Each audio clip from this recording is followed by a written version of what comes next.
रहीम इन वक्त मां हिरा हॉस्पिटल सखर में उन्हनि असांजे ज़ख़्मियुनि सां गॾु मौजूदु वेठो आहियां जेके मोटरवे दोस्तमंद करोड़ तालुका घोटकी में हिकिड़ो वॾो हादसे जी सूरत में ज़ालिम दरंदन झाड़ेलनि जे हथों ज़ख़्मी थिया ऐं उन खां पोइ उन जे नतीजे में असांजो हिकिड़ो नौजवान शहीद थी वियो ऐं उन सां गॾोगॾु असांजो हिकिड़ो नौजवान अलहमदुल्ला राति हितां सिहतयाब थी घर पहुतो आहे। अञा ॿ असांजा नौजवान हिन महिल बिस्तरे हलालत ते आहिनि। मुंहिंजे लाइव अचण जो बुनियादी मक़सदु इहो आहे त SSP घोटकी मुनीर अहमद खोड़ो जेको असांजे ज़िले में बदबख़्त आयो आहे ऐं अचण सां त पहिरियों सिपाही वीचारो शहीद थियो, उन खां पोइ असांजो हिकिड़ो गभरू नौजवान ज़ालिम दरंदन झाड़ेलनि जे हथां शहीद थियो आहे। लेकिन ही बदबख़्त SP अॼु ताईं अॼु हफ़्तो गुज़री वियो आहे, असांजे तॾे ते अची इज़हार अफ़सोस न कयो आहे।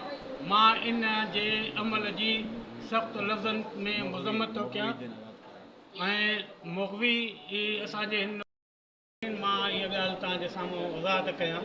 हीअ असांजा उहे नौजवान आहिनि जंहिं पंहिंजे जान जो नज़रानो ॾिनो, क़ुर्बानी ॾिनी ऐं धाड़ेलनि जे चंबे मां नियाणियुनि ऐं मुग़वियुनि खे बाज़ियाब करायो।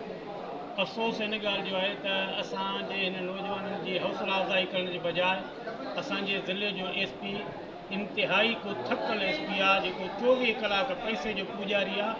ताबो मां ख़बर पई आहे त 50 लख ते हिकिड़े माण्हू खे आकड़ा पर्चियुनि जो ठीको ॾिनो अथईं परमंट असांखे जेको आहे सो आकड़ा पर्चियूं हलायो।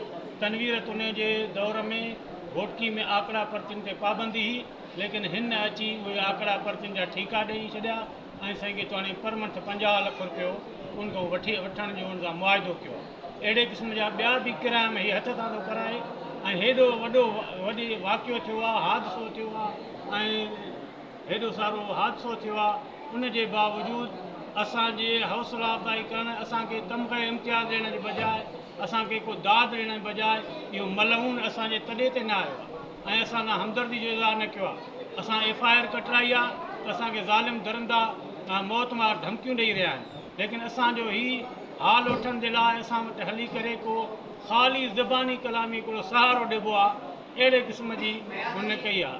सो इन करे असां हिन SP जे ख़िलाफ़ु मां शहरीता जे तमामु दोस्तनि ऐं जमियत उलमा इस्लाम जे तमामु दोस्तनि खे गुज़ारिश कंदुमि त असां भरपूर हिन जे ख़िलाफ़ु तहरीक जो आगाज़ कंदासीं ऐं हिन मां इंशाअल्लाह ताला घोटकी मां हुनखे भॼाए करे पोइ दम पटींदासीं ऐं असांखे SP मुनीर अहमद खोड़ो हरगिज़ क़बूल न आहे। हीअ ॾोहारनि जो साथी आहे ऐं हिन मां असांखे कंहिं बि क़िस्म जी चङाई जी उमेदु न आहे। इन करे असां हिनखे घोटकी में बर्दाश्त न कंदासीं। लिहाज़ा सभु दोस्त तयारु थियो, तव्हां त हिनखे हिकिड़े राशि जेको वॾेरनि भोतारनि जे बंगलनि जा जेको आहे सो हाज़िरियूं भरे थो पियो, इहो अवाम जी क़ौम जी ख़िदमत छा कंदो। इन करे असांजो गॾियल मुतालबो हुजे त SP मुनीर खोड़ो हरगिज़ क़बूल न आहे। इनखे घोटकी बचायो, खोड़ो भॼायो, इहा तहरीक हलाईंदासीं ऐं इंशाअल्लाह ताला इहो आगाज़ कंदासीं।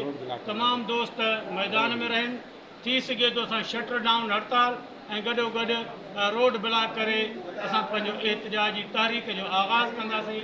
इन करे तमामु दोस्त असांजे ईंदड़ काल जो इंतज़ारु कनि। असां अनक़रीब पंहिंजे हमख़्याल दोस्तनि जी मीटिंग घुराई, उन में उन तारीख़ जो तयन करे इन ख़िलाफ़ु बाक़ाइदा हिकिड़ो मुहिम हलाइण जो आगाज़ कंदासीं। मां तमामु दोस्तनि मां इहा तवक़ो रखां थो त उहे असां सां गॾु बीहंदा। चङो अस्सलाम वालेकुम वरहमतुल्लाह।